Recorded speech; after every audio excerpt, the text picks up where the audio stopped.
2019 rural Ontario. You think you've finally beaten the system. You bought a few cheap acres outside town, sketched out a small off-grid cabin, and you're already picturing starry nights and zero utility bills. Then you meet your new neighbor, the Ontario Building Code. Division B, Section 936, the energy efficiency rules that sound green and friendly until the inspector explains you need stamped drawings, heat loss calculations, and systems designed for a suburban subdivision, not a wood stove and a solar panel. You thought you could buy land and disappear. Instead, the township shows up with a stop work order and a polite threat. You can't occupy this until it complies. On paper, it's about safety and climate. In practice, it's about making damn sure you stay plugged into their grid, their fees, their rules. In this video, we're unpacking 5 provinces and the "we'll pay you to move here" schemes that quietly make legal off-grid living almost impossible. Around 2020, somewhere in rural Canada, you're standing on your dream, a patch of forest or prairie, a tiny house on skids, a big wood pile, no neighbors in sight. You're not trying to scam the system. You just don't want to live inside it. The fantasy writes itself. Solar panels on the roof, composting toilet out back, rainwater catchment feeding a simple filtration system, maybe a part-time remote job to cover the property taxes and not much else. You've watched the YouTube videos, you've done the math. This is supposed to work, then you start noticing the fine print.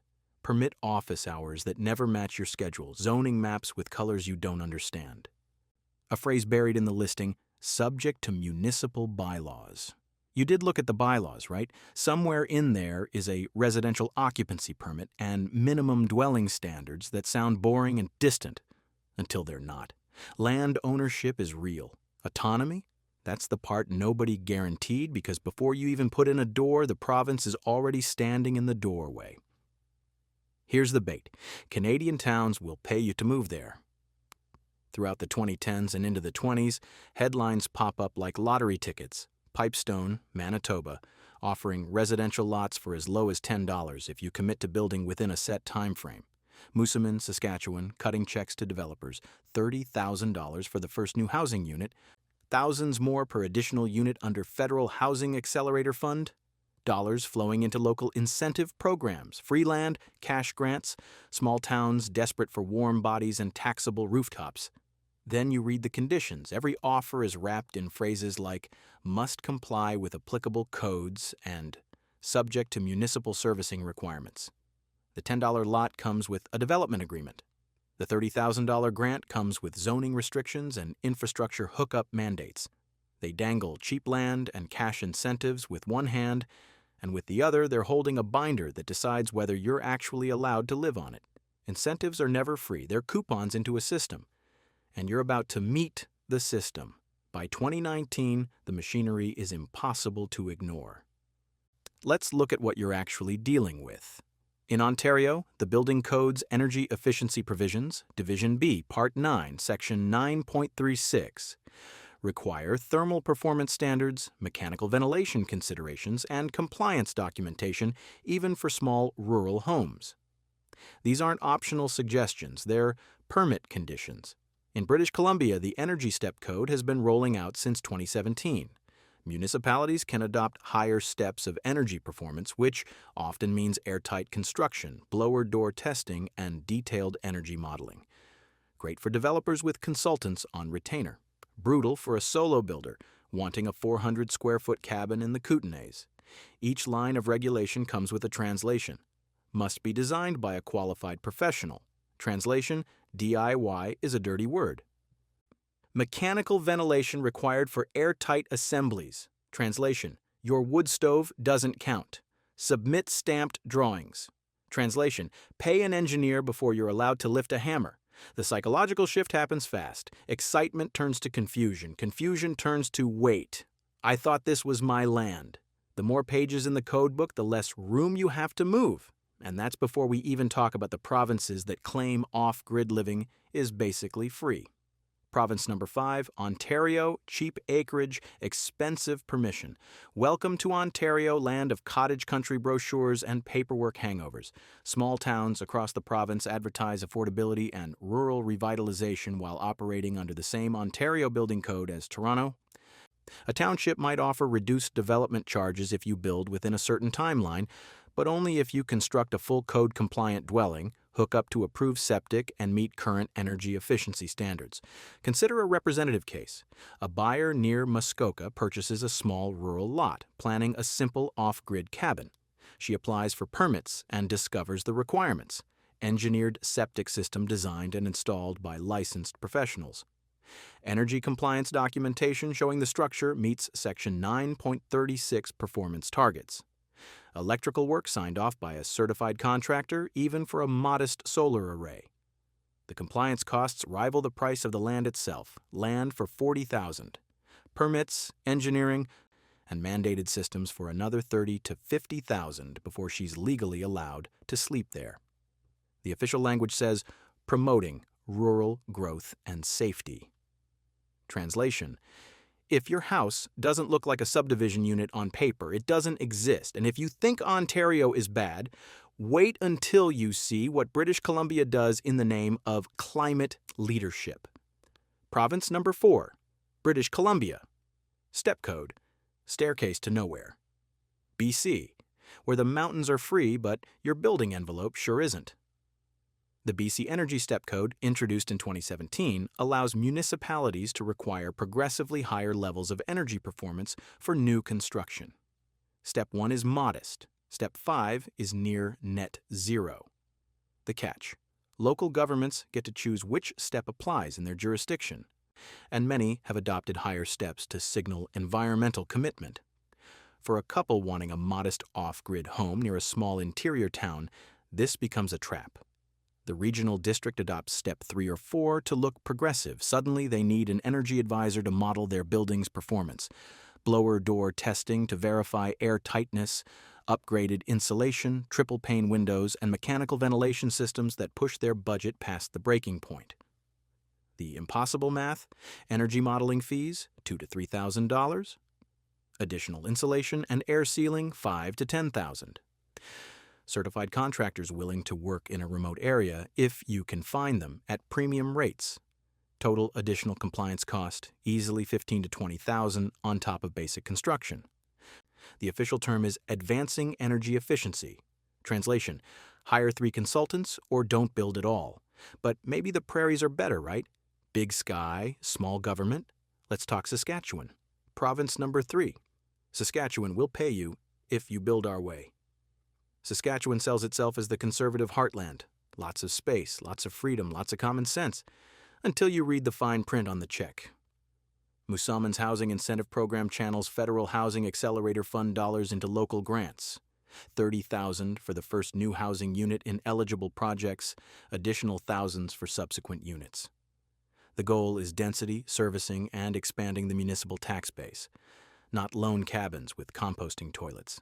Imagine taking that grant money to build a self-sufficient home on the edge of town. The program rules say otherwise. Must be on municipal services where available.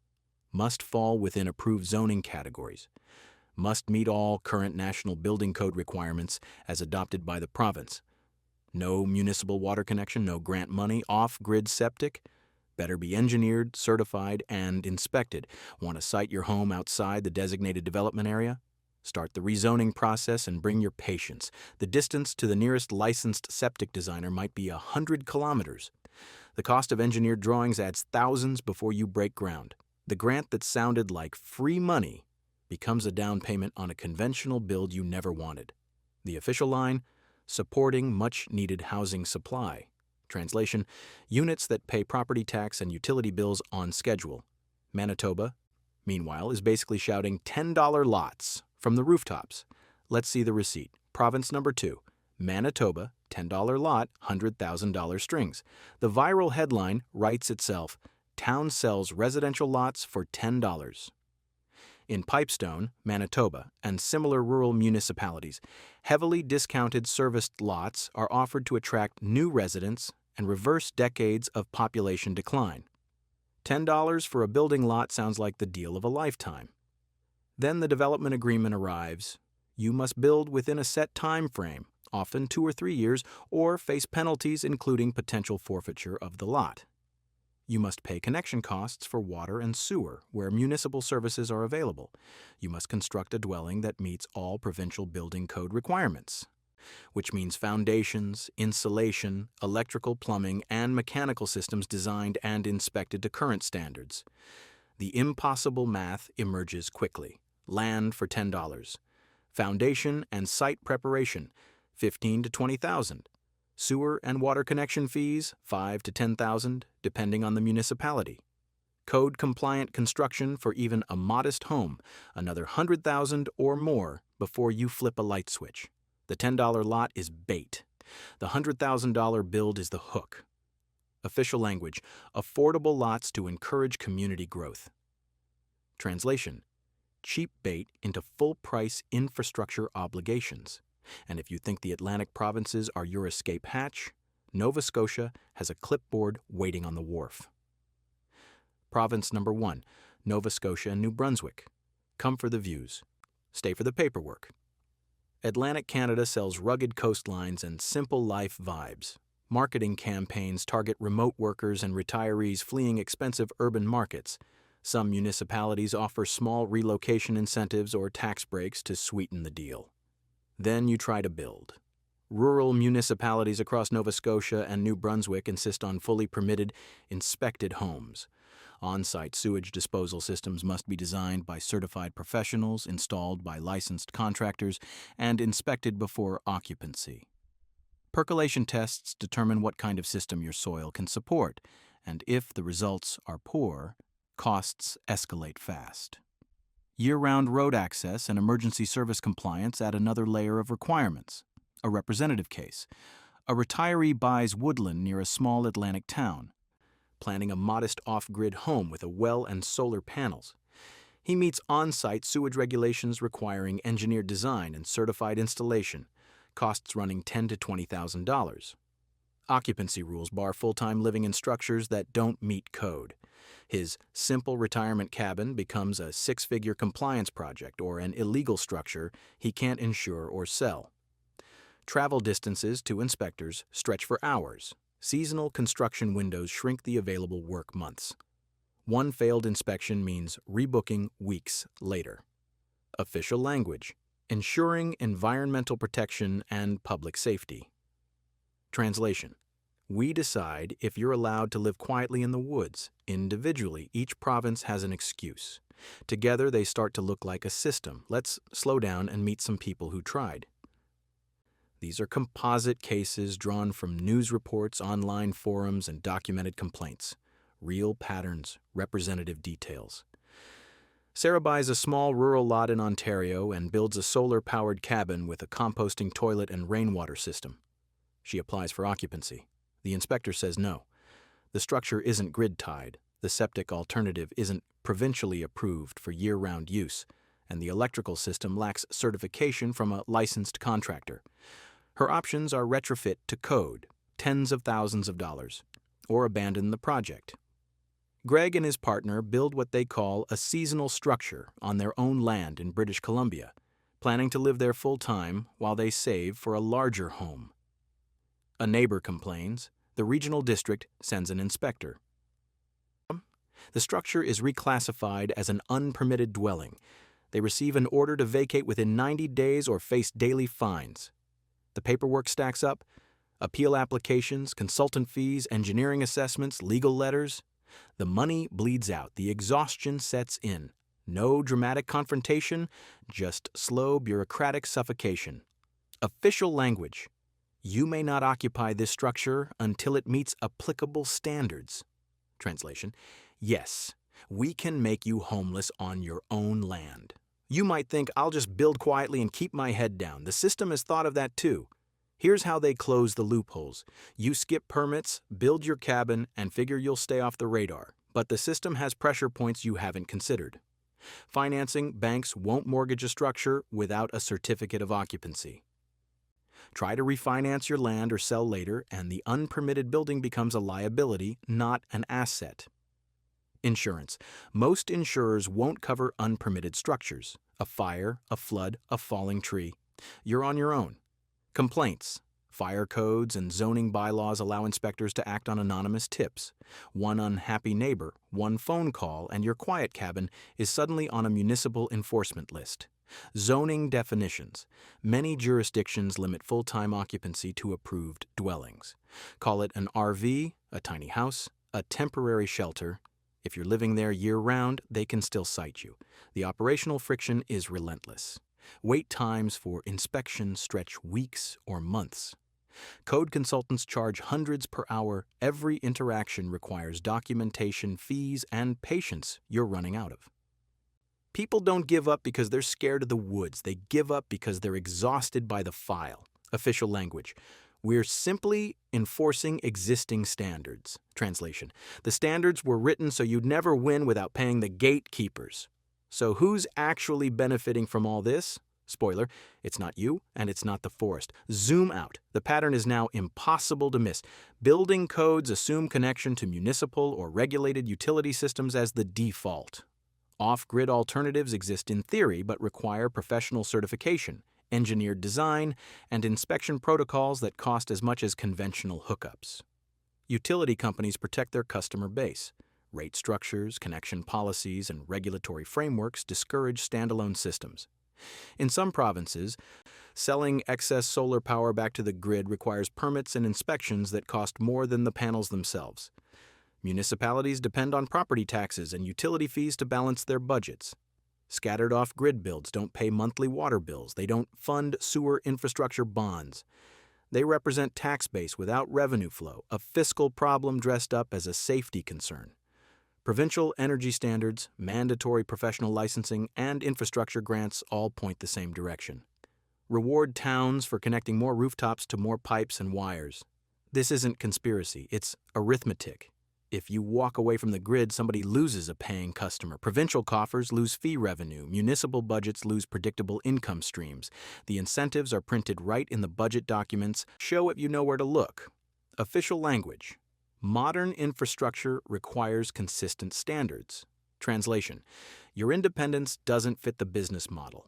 And that brings us back to those "we'll pay you to move here" headlines, because now you understand what you're really being paid for. Why do towns pay you to move there? The political and economic logic is straightforward once you see it. Rural tax bases are shrinking. Populations are aging. Young people leave for cities. The remaining residents can't fund the roads, the water treatment, the emergency services. Federal and provincial funding formulas reward population growth and serviced housing starts. A new subdivision generates transfer payments. A new off-grid hermit generates nothing but administrative headaches. Local leaders chase good press with free land and move here grants. The headlines attract attention. The fine print ensures that anyone who takes the offer becomes a connected, bill-paying, fully inspected resident, not a quiet off-grid outlier who costs more to service than they contribute. Overlay the numbers. Land incentives worth hundreds or a few $1,000s versus lifelong obligations in property tax, utility bills, permit fees, and forced infrastructure upgrades worth tens or hundreds of thousands over a lifetime. The grants aren't investments in your freedom. They're down payments on your future compliance. No one needs a secret conspiracy when the incentives are printed right in the municipal budget documents and provincial funding formulas.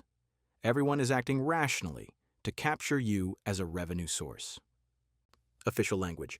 We're revitalizing our communities. Translation, they're not investing in your independence. They're investing in your payments. So, where does that leave you, the person who actually just wanted to be left alone? Return to that piece of land. Same wind in the trees, same quiet, same dream you started with, but now you see the invisible grid. Zoning lines drawn on a GIS map you never knew existed. Provincial code clauses tied to your postal code. Utility service areas sketched decades ago by planners who assumed everyone would eventually connect. Permit requirements written by committees you'll never meet, enforced by inspectors who are just doing their jobs. The arc is familiar by now. Naive optimism at the real estate listing, confusion at the permit desk, slow-building anger as the pattern becomes undeniable. This was never about whether you should build safely. It's about who controls the definition of safe and who profits when compliance becomes impossible without their fees, their stamps, their monthly bills. Picture that first stop work order from the Hook. The Ontario Building Code, Division B, Section 936. Energy efficiency standards that sounded reasonable until they made your wood stove cabin illegal.